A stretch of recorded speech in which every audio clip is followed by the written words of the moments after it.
Indian premier league অর্থাৎ IPL ক্রমশ বড় আকার নিচ্ছে। বিসিসিআই ঘোষণা করেছে আগামী 3 বছর আইপিএল আরও দীর্ঘ সময় ধরে চলবে। ক্রিকেট প্রেমীদের সুবিধা এবং সম্প্রচারকারীদের চাহিদা মাথায় রেখে প্রতিযোগিতার সূচি পুনর্গঠন করা হচ্ছে। এর ফলে দিনে 2টি ম্যাচ আয়োজনের সংখ্যা ক্রমশ কমিয়ে আনা হবে এবং ভবিষ্যতে একদিনে শুধুমাত্র একটি ম্যাচের পরিকল্পনা নেওয়া হয়েছে। 2024 সালের আইপিএল 66 দিন ধরে চলেছিল, কিন্তু 2025 সালে সেই প্রতিযোগিতা হবে 72 দিন। এর পরের 2 বছর অর্থাৎ 2026 এবং 2027 সালে আইপিএল চলবে 78 দিন ধরে। তবে ম্যাচের সংখ্যা একই থাকবে, প্রতি মৌসুমে 74টি ম্যাচ।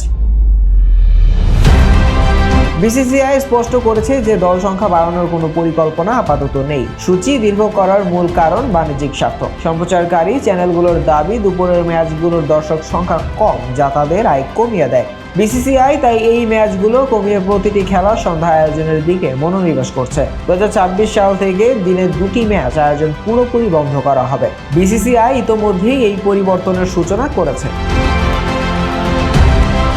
2023 সালের আইপিএলে 18 দিন 2টি করে ম্যাচ অনুষ্ঠিত হয়েছিল, যা 2024 সালে কমিয়ে 11 দিনে আনা হয়েছে। 2026 সাল থেকে প্রতিযোগিতামূলক সূচি এমনভাবে সাজানো হবে যাতে একদিনে একটির বেশি ম্যাচ না হয়।